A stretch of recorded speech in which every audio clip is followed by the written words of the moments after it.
Hello everyone. Today we are going to start the syllabus of class 9 physics. In class 9 physics, we are having only 5 chapters named as motion, force and law of motion, gravitation, work and energy and sound. Clear? Step by step है. जब आप motion का concept समझेंगे फिर आप उस motion के cause के बारे में पढ़ेंगे कि कोई बॉडी रेस्ट से मोशन में कब हुआ, मोशन से रेस्ट में कैसे हुआ. तो फोर्स का इंट्रोडक्शन होगा. जब आप फोर्स के बारे में जान जाएंगे तो एक फोर्स होता है ग्रेविटेशनल फोर्स, तो हम ग्रेविटेशन के बारे में जानेंगे. फिर उस फोर्स के चलते कुछ वर्क परफॉर्म होगा और वर्क परफॉर्म करने के लिए कुछ एनर्जी की रिक्वायरमेंट्स होती है. तो उसके बाद वर्क एंड एनर्जी का कॉन्सेप्ट पढ़ेंगे. फिर ये एक डिफरेंट चैप्टर है साउंड. ये वेव से रिलेटेड है. साउंड भी तो एक फॉर्म ऑफ एनर्जी है ना. तो इस एनर्जी में हम साउंड एनर्जी के बारे में वेव का जो कॉन्सेप्ट है वो पूरा हम लास्ट चैप्टर में पढ़ेंगे. क्लियर है? तो स्टेप बाय स्टेप जाना है. जब पहला चैप्टर का कॉन्सेप्ट क्लियर होगा तभी आप सेकंड चैप्टर का कॉन्सेप्ट को इजीली ग्रास्प कर पाएंगे.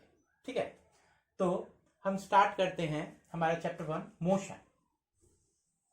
एनसीईआरटी में इस चैप्टर की नेमिंग या नंबरिंग कुछ अलग होगी. फिजिक्स के लिए मैं बोल सकता हूं कि चैप्टर 1 मोशन. ठीक है. नाउ मोशन से क्या समझते हैं? Motion is basically related to the word movement. ठीक है, मूवमेंट. लाइक अगर मैं ऑब्जर्व करूं अपनी डेली लाइफ में अपने सराउंडिंग्स में, ठीक है, तो मैं देखूंगा ये एक बोर्ड है. ठीक है, एक बर्ड फ्लाई कर रहा है, एक कार ट्रेवल कर रहा है, चेयर वहां रखा हुआ है. तो अलग अलग पोजीशन है सारे ऑब्जेक्ट्स के. जैसे ये बोर्ड यहाँ पे फिक्स है, इसका कोई पोजीशन चेंज नहीं हो रहा है, तो मैं क्या बोलूंगा कि बोर्ड की इसमें रेस्ट कंडीशन में है क्योंकि इसमें कोई मूवमेंट हो ही नहीं रहा है. अगर कार ट्रेवल कर रहा है तो कुछ टाइम के बाद वो कार का पोजीशन क्या हो रहा है, चेंज हो रहा है, वो मूवमेंट कर रहा है. तो मैं बोलूंगा कि कार किसमें है, मोशन में है. तो ये तो हो गया सिंपली कि मूवमेंट में है तो मोशन में बोलेंगे. नहीं है, वहीं पे फिक्स्ड है उसका पोजीशन, तो हम बोलेंगे उसको रेस्ट में. ठीक है. बट अगर फिजिक्स के लैंग्वेज में हमको रेस्ट और मोशन को डिफाइन करना पड़े तो रेस्ट में क्या होता है कि a body is said to be in rest if it does not change its position with respect to time. मतलब अगर t इक्वल्स टू 0 सेकेंड है, t इक्वल्स टू 0 सेकेंड मतलब इनिशियली अभी टाइम स्टार्ट ही नहीं हुआ है, तो t इक्वल्स टू 0 सेकेंड पे इस बोर्ड का जो पोजीशन था कुछ पोजीशन रहा होगा. आफ्टर सम टाइम, मान लो 5 सेकेंड, 10 सेकेंड, 20 सेकेंड, कुछ एक पर्टिकुलर टाइम इंटरवल के बाद बोर्ड का पोजीशन वही रहा. मतलब टाइम इंक्रीज हो रहा है, टाइम चेंज हो रहा है, फिर भी बॉडी का पोजीशन चेंज नहीं हो रहा है, तो हम बोलेंगे बॉडी किस कंडीशन में है, रेस्ट में. तो कैसे डिफाइन करेंगे? A body is said to be in rest if it does not change its position with respect to time. वही on another hand if we are talking about the motion, ठीक है, like we are taking an example of a moving car. ठीक है, moving car का मैं क्या बोल सकता हूं कि जब initially t equal to 0 second पे कुछ एक पोजीशन रहा होगा, मैं देखूंगा वो कुछ मूव कर रहा है, तो आफ्टर सम टाइम इंटरवल जो यहां था वो यहां आ गया. ठीक है, तो उसका पोजीशन क्या हुआ, चेंज. अगर टाइम चेंज होता है, टाइम क्या होता है, चेंज होता है, तो बॉडी का पोजीशन भी क्या हो रहा है, चेंज हो रहा है. तो इस केस में हम बोलेंगे कि the body is in motion if it change its position with respect to time. ठीक है, तो रेस्ट का तो अभी हमको फिलहाल कुछ देखना नहीं है क्योंकि उसका कोई पोजीशन चेंज नहीं हो रहा है फिलहाल, तो वो इक्विलिब्रियम स्टेट में है. ठीक है. अच्छा, रेस्ट में अब रेस्ट से मोशन कब होगा, मोशन से रेस्ट कब होगा, ये कॉन्सेप्ट भी तो देखना है ना. तो कोई बॉडी रेस्ट में है, इसको मोशन में लाना है तो मैं क्या करूंगा, इसको उठा के उधर रख दूंगा. मतलब क्या अप्लाई करना पड़ेगा, फोर्स. कार मोशन में है तो उसको रोकने के लिए, रेस्ट में लाने के लिए क्या करना पड़ेगा, ब्रेक अप्लाई करना पड़ेगा. तो वो रेस्ट से मोशन और मोशन से रेस्ट में जो ट्रांजिशन होता है उसके लिए फोर्स की रिक्वायरमेंट होती है जो हम नेक्स्ट चैप्टर में देख सकते हैं. ठीक है, तो अगर कोई बॉडी रेस्ट में है मतलब इसमें कोई फोर्स नहीं लग रहा है, नहीं, ऐसा नहीं है. इसमें भी नंबर ऑफ फोर्स एक्ट कर रहे हैं, बट ये इक्विलिब्रियम स्टेट में है. इक्विलिब्रियम मतलब बैलेंस्ड. बैलेंस मतलब इसमें नंबर ऑफ फोर्स एक्ट कर रहे हैं, बट जितने नंबर ऑफ फोर्स एक्ट कर रहे हैं उन सब का जो सम है, जो नेट फोर्स है, वो क्या हो जाता है, 0. तो ये इक्विलिब्रियम, ये फोर्स का कॉन्सेप्ट, ठीक है, वो सब आपका चैप्टर 2 में है. अभी फिलहाल इस चैप्टर में हमको बॉडी के पोजीशन, रेस्ट और मोशन पे आना है. उसमें भी मोशन में हमको जाना है कि कितने टाइप के मोशन हो सकते हैं, कैसे हो सकते हैं, इसके कॉज और इसका जो थ्योरी है वो हम देखेंगे जब फोर्स हम स्टार्ट करेंगे. ठीक है, तो अब मैं बात करता हूं मोशन की. बॉडी मूव कर रहा है तो मूव कर रहा है तो मोशन देखिए कितने टाइप का होता है, 1 डायमेंशनल बोल सकते हैं, 2 डायमेंशनल बोल सकते हैं, 3 डायमेंशनल भी हम लोग बोल सकते हैं। 1 डायमेंशनल मतलब देखिए आप कोऑर्डिनेट पढ़े होंगे मैथ में, ये आपका ओरिजिन है, ठीक है, ये एक्स एक्सिस है और ये वाई एक्सिस है। तो अगर बॉडी एक ही एक्सिस से मूव कर रहा है तो ये 1 डायमेंशनल हो गया। अगर यहां मूव कर रहा है प्लेन में, एक्स वाई प्लेन में मूव कर रहा है तो 2 डायमेंशनल हो गया। वैसे ही 3 एक्सिस होता है, एक्स वाई जेड, तो उसमें मूव करेगा प्लेन में तो क्या हो जाएगा, वो 3 डायमेंशनल हो जाएगा। तो इस पूरे चैप्टर में हमको जो फोकस करना है वो करना है 1 डायमेंशनल मोशन पे। 1 डायमेंशनल मोशन मतलब when the body is moving straight line. हम ये देखेंगे कोई बॉडी स्ट्रेट लाइन में मूव कर रहा है, आइदर एक्स एक्सिस में और वाई एक्सिस में। तो स्ट्रेट लाइन में 2 ही मूवमेंट होगा, या तो फॉरवर्ड जाएगा या तो बैकवर्ड जाएगा।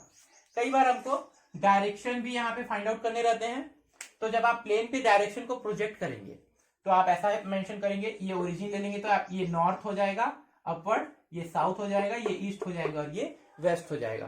कई बार क्वेश्चन में डायरेक्शन के अकॉर्डिंगली ही क्वेश्चन देगा, तो आप ऐसे ड्रॉ कर सकते हैं कि अगर ईस्ट जा रहा है तो इधर गया, नॉर्थ जा रहा है तो इधर गया, इस टाइप से, ठीक है। तो हम स्टार्ट करेंगे मोशन इन स्ट्रेट लाइन, कि कोई बॉडी अगर मोशन में है तो क्या होगा, वो उसका पोजीशन चेंज होगा, वो कुछ पाथ कवर करेगा, कुछ स्पीड होगी, स्पीड कम ज्यादा भी हो सकती है, यूनिफॉर्म है, नॉन यूनिफॉर्म है, ये पूरा कॉन्सेप्ट। तो हम स्टार्ट करते हैं मोशन से, ठीक है। इससे पहले आप एक चीज ध्यान देना, हम जितने भी फिजिकल क्वांटिटीज होंगी उन सबको 2 कैटेगरी में डिवाइड करेंगे। 2 कैटेगरी मतलब आइदर वो स्केलर होंगे या फिर वो क्या होंगे, वेक्टर होंगे। तो हम स्केलर किसको बोलेंगे और हम वेक्टर किसको बोलेंगे, ठीक है। Scalar are those which are having only magnitude, इनके पास क्या होता है, only magnitude and no direction. But the vectors are those which are having both magnitude as well as direction. अब ये मैग्नीट्यूड, डायरेक्शन, स्केलर, वेक्टर, इससे क्या समझ रहे हैं आप लोग? सिंपल सा एग्जांपल एक ले रहा हूं। अगर मैं किसी बॉडी की मोशन की बात करूं तो लेट सपोज ये कोई बॉडी यहां था, मैंने कहा कि वो बॉडी 5 किलोमीटर ट्रेवल करेगा, ठीक है। मैंने डायरेक्शन इंडिकेट नहीं किया, मैंने क्या कहा कि पॉइंट ए से कोई बॉडी मूवमेंट स्टार्ट किया है और वो 5 किलोमीटर मूव कर रहा है। वो 5 किलोमीटर कहीं भी हो सकता है, ईस्ट वेस्ट नॉर्थ साउथ, किधर भी, कोई एक स्पेसिफिक डायरेक्शन मेंशन नहीं किया गया है, बस वो मूव कर रहा है। तो वो 5 किलोमीटर ये उसका मैग्नीट्यूड है, ठीक है। कोई डायरेक्शन स्पेसिफाई किया गया क्या? नहीं। तो इस केस में मैं बोलूंगा कि यहाँ पे सिर्फ मैग्नीट्यूड है, डायरेक्शन नहीं है। बट अगर मैं वेक्टर की बात करूं, ठीक है, मैं यहां से बोलूं कि कोई बॉडी जो पॉइंट ए पे है वो नॉर्थ डायरेक्शन में 2 किलोमीटर ट्रेवल कर रहा है, किधर मूव कर रहा है, नॉर्थ डायरेक्शन में। तो एक पर्टिकुलर डायरेक्शन भी स्पेसिफाई किया गया है मैग्नीट्यूड के साथ साथ, तो ये हो जाएगा आपका वेक्टर का केस। तो हम देखेंगे अभी डिस्टेंस, डिस्प्लेसमेंट, स्पीड, वेलोसिटी, जो फिजिकल क्वांटिटीज यूज होंगी मोशन को डिस्क्राइब करने के लिए, वो फिजिकल क्वांटिटीज भी 2 कैटेगरी में होंगी, some are scalar and some are vectors.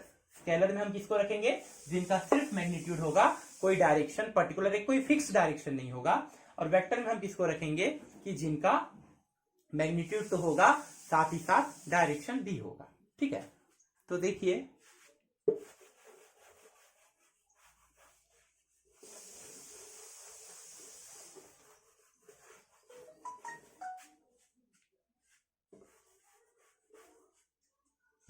तो हम लोग आ रहे हैं हमारे चैप्टर मोशन पे। अगर मैं बात करूं डिस्टेंस और डिस्प्लेसमेंट, डिस्टेंस की और डिस्प्लेसमेंट की, इससे तुम क्या समझते हो? लेट सपोज कोई बॉडी का इनिशियल पोजीशन है ए, ठीक है। इनिशियल पोजीशन क्या है, ए पॉइंट पे कोई बॉडी रखा हुआ है। अब हम देखते हैं कि वो बॉडी मोशन कंडीशन में है। मोशन कंडीशन में मतलब टाइम के रिस्पेक्ट में उसका पोजीशन क्या होगा, चेंज होगा। तो लेट सपोज कोई बॉडी 2 किलोमीटर ट्रेवल किया टूवर्ड्स ईस्ट, ठीक है, 2 किलोमीटर ट्रेवल किया टूवर्ड्स ईस्ट और पहुंच गया कहां, बी पे। फिर वो टूवर्ड्स साउथ गया और 3 किलोमीटर ट्रेवल किया और पहुंच गया पॉइंट सी पे, ठीक है। तो इसका पाथ चेंज हुआ ना, पोजीशन चेंज हुआ, ए पे था जो इनिशियली, वो मोशन के बाद कहां पे चले गया है, सी पॉइंट पे चले गया है। तो ए से सी में आने के लिए उसने कुछ एक पर्टिकुलर पाथ फॉलो किया होगा। तो ये जो total path covered by the object is called distance. तो डिस्टेंस को कैसे डिफाइन करोगे, total path covered by the body during the motion period is known as distance. तो यहां डिस्टेंस कितना हो जाएगा, 5 किलोमीटर इस केस के लिए। अगर यहीं पे सेम एग्जांपल पे मैं बात करूं डिस्प्लेसमेंट की, कि बॉडी ए पे था, ए से कहा गया, वो सी से कौन सा पाथ फॉलो किया, ए बी सी, ए से बी तक 2 किलोमीटर ट्रेवल किया एंड बी से सी तक 3 किलोमीटर ट्रेवल किया।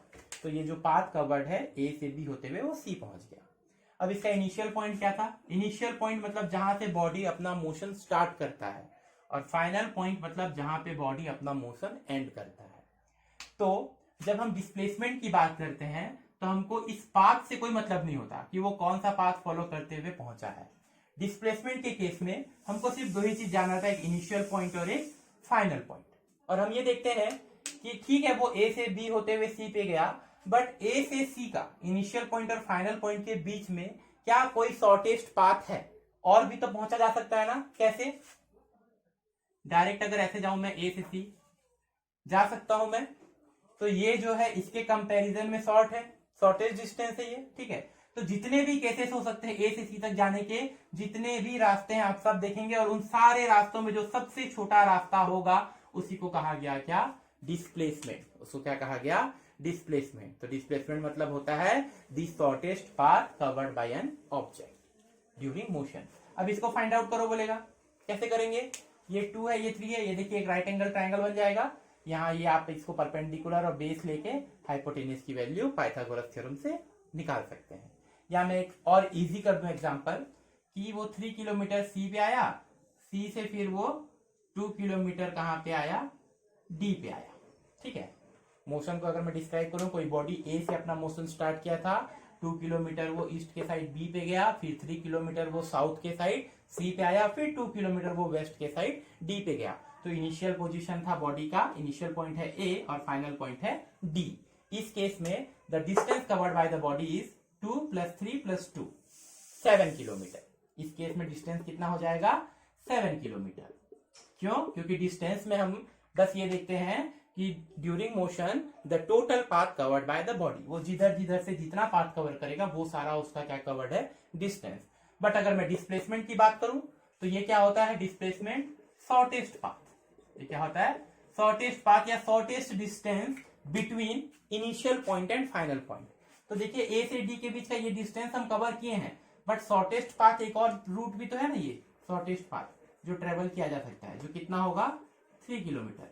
तो इस केस में डिस्प्लेसमेंट कितना हो जाएगा आपका, 3 kilometre, shortest path covered by the body, ठीक है। अब दोनों का डेफिनेशन तो हो गया। अब बात करते हैं एसआई यूनिट, क्योंकि आप जब फिजिक्स पढ़ेंगे तो आपको हर एक क्वांटिटी को जब डिफाइन करना रहेगा, ठीक है, तो सबके लिए एक यूनिट होता है। जैसे लेंथ की मैं बात करूं तो मीटर में हम लोग मेजर करते हैं, मीटर, किलोमीटर, सेंटीमीटर। मास की बात करूं तो केजी में आप करते हैं, टाइम सेकंड में। तो हर एक फिजिकल क्वांटिटी का अपना एक पर्टिकुलर यूनिट है जो उसको रिप्रेजेंट करता है, तो सबका अपना यूनिट होता है। तो मैं जब दो यहाँ पे फिजिकल क्वांटिटी को मैं बता रहा हूँ, डिस्टेंस और डिस्प्लेसमेंट जब मैं यहाँ पे बता रहा हूँ, ठीक है, तो इनका जब डेफिनेशन हो गया तो इनका भी एक पर्टिकुलर यूनिट होगा। तो ये क्योंकि लेंथ मेजरमेंट है, कौन सा मेजरमेंट है, लेंथ मेजरमेंट, तो इनका यूनिट होता है मीटर। इन दोनों का ही यूनिट क्या होगा, मीटर। तो ऐसा यूनिट हो गया आपका मीटर। और distance is a scalar quantity and displacement is a vector quantity. क्यों, क्योंकि डिस्टेंस में डायरेक्शन से कोई मतलब नहीं, कोई एक फिक्स डायरेक्शन नहीं है, वो बॉडी के मोशन पे डिपेंड करता है। जबकि डिस्प्लेसमेंट का एक फिक्स डायरेक्शन होता है जो इनिशियल पॉइंट से फाइनल पॉइंट को डायरेक्ट कनेक्ट करता है, ठीक है। अब इन दोनों में हम डिफरेंस देखते हैं, डिस्टेंस में और डिस्प्लेसमेंट।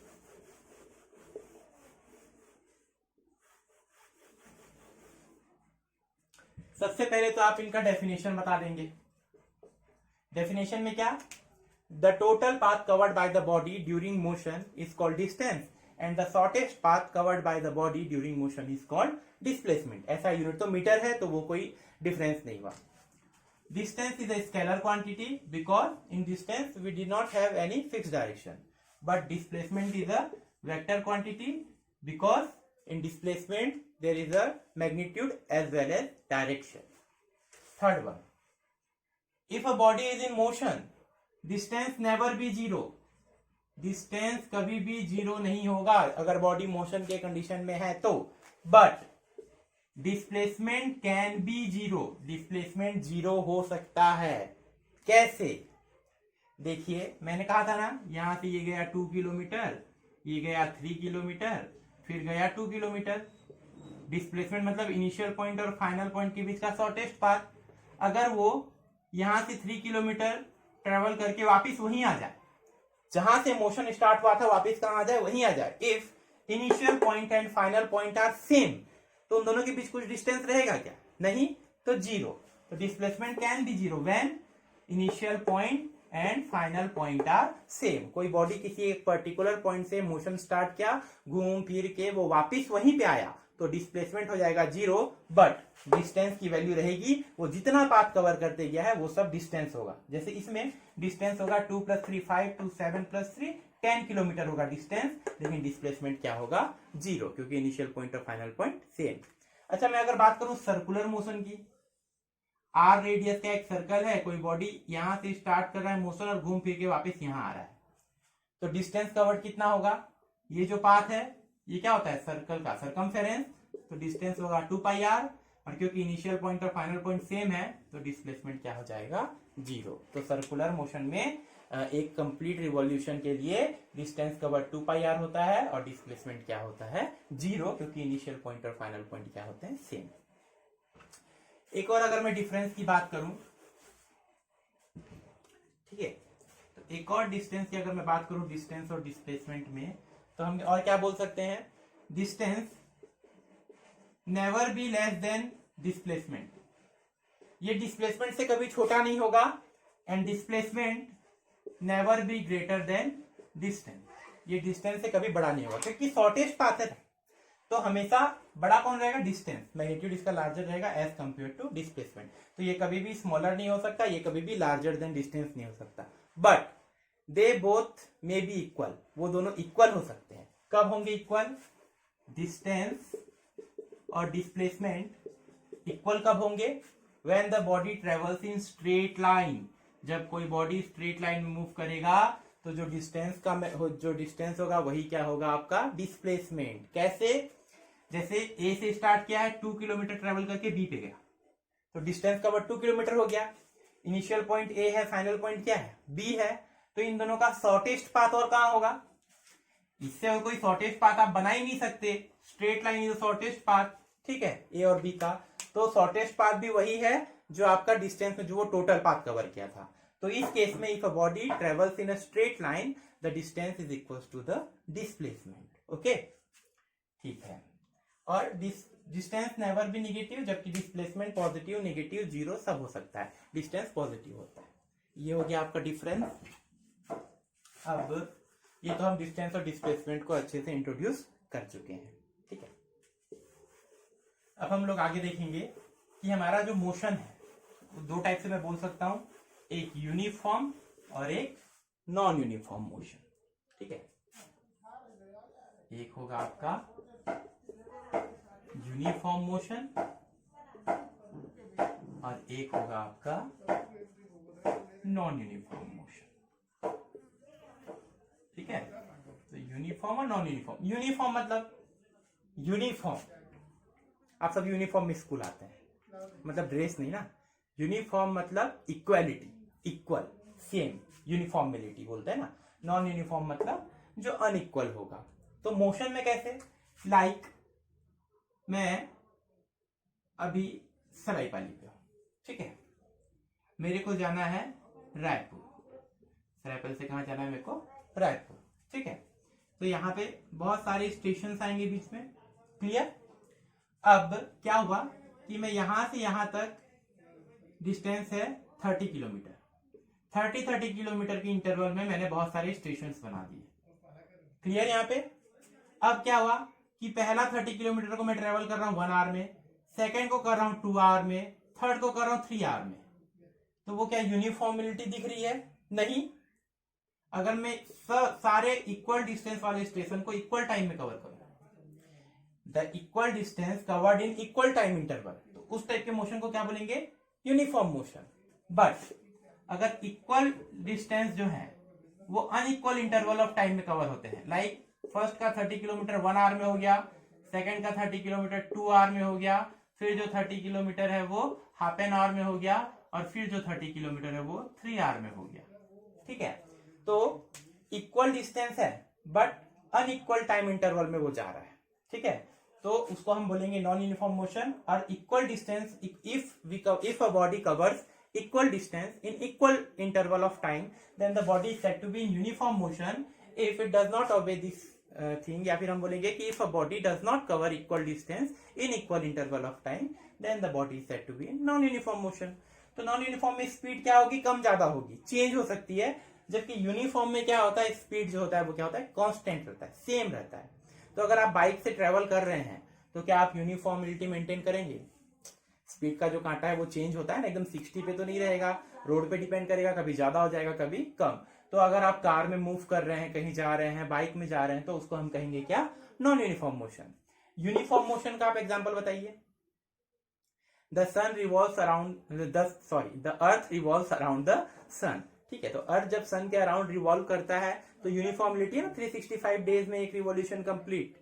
और बताइए, motion of a that clock का जो मिनट्स हैंड है या जो आवर का हैंड है, उसका मोशन भी हम क्या बोलेंगे, यूनिफॉर्म। एक रिवॉल्यूशन 1 आवर में कंप्लीट होना है उसको। क्लियर है ना ये चीज? तो वो सारे क्या है, यूनिफॉर्म मोशन है। जबकि ये जो मोशन या फ्लाइंग बर्ड हो गया, या motion of a car, motion of a bike, वो सारे कैसे हो जाएंगे आपके, नॉन यूनिफॉर्म मोशन। क्लियर है? गुड। अब हम आते हैं, अब मोशन में कुछ पर्टिकुलर डिस्टेंस पे, कुछ पर्टिकुलर टाइम पे कोई डिस्टेंस कवर कर रहे हैं, तो अपना 2 टर्म आ जाएगा यहाँ पे और इंट्रोड्यूस करना है हमको मोशन को डिफाइन करने के लिए। वो है स्पीड एंड वेलोसिटी। स्पीड किसको बोलेंगे और वेलोसिटी किसको बोलेंगे? ठीक है, स्पीड के बारे में आप जानते होंगे, जब भी आप कार या बाइक में ट्रेवल करेंगे तो वहां पे 2 मीटर होता है। ठीक है, एक में पर्टिकुलर एक डिस्टेंस रहता है कि कितना किलोमीटर ट्रेवल कर रहा है आपका बॉडी, ये पर्टिकुलर डिस्टेंस को बताता है, और एक में जो है वो स्पीड को बताता है। जैसे 50 पे है आपका कांटा तो 50 किलोमीटर पर आवर की स्पीड है, 60 पे है तो 60 किलोमीटर पर आवर, 80 की स्पीड से बाइक ट्रेवल कर रहा है मतलब 80 किलोमीटर पर आवर की स्पीड है। इसका मतलब क्या है कि 1 आवर में वो 80 किलोमीटर ट्रेवल करेगा। 50 किलोमीटर पर आवर की स्पीड है मतलब 1 आवर में वो 50 किलोमीटर ट्रेवल करेगा। तो जो डिस्टेंस, जो मीटर डिस्टेंस को रिप्रेजेंट करता है, डिस्टेंस ट्रेवल्ड को मेजर करता है, उस मीटर को बोलते हैं ओडोमीटर। ठीक है, जो सारे व्हीकल्स में होता है। और जो स्पीड को मेजर करेगा उसको कहा गया स्पीडोमीटर। क्या कहा गया?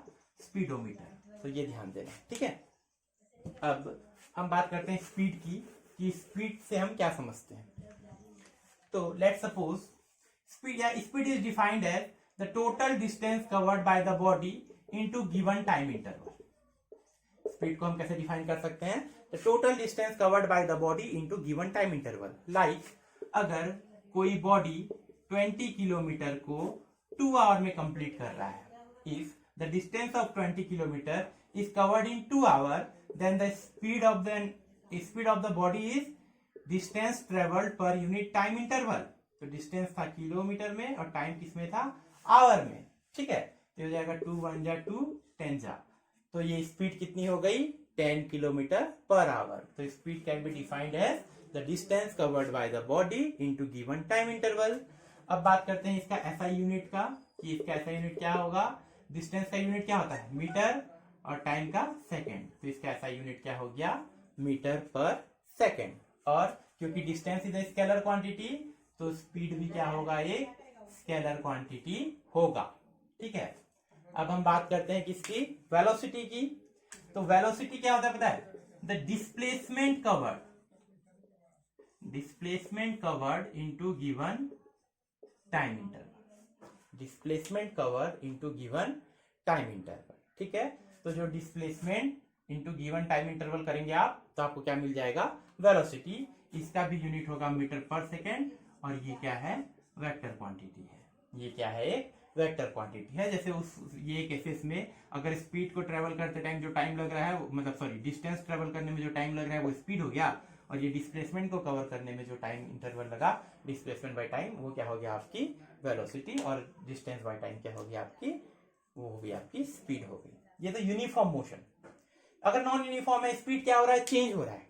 लेट सपोज कोई बॉडी जा रहा है, ए से बी तक उसकी स्पीड अलग है, बी से सी तक उसकी स्पीड अलग है, सी से डी तक उसकी स्पीड अलग है। जैसे हमने नॉन यूनिफॉर्म मोशन देखा था ना कि ए से बी तक उसकी स्पीड अलग हो गई, बी से सी तक उसकी स्पीड अलग हो गई, सी से डी उसकी स्पीड क्या हो गई, चेंज हो गई। तो स्पीड अगर क्या हो रही है, चेंज हो रही है, तो क्या होगा, जब नॉन यूनिफॉर्म डिस्ट्रीब्यूशन होता है तो हम क्या फाइंड आउट करते हैं, एक एवरेज वैल्यू फाइंड आउट करते हैं। क्या फाइंड आउट करते हैं, एक एवरेज वैल्यू फाइंड आउट करते हैं। तो एवरेज स्पीड होगा और एवरेज वेलोसिटी होगा किसके लिए, नॉन यूनिफॉर्म मोशन के लिए। ठीक है, तो वो देखते हैं हम लोग।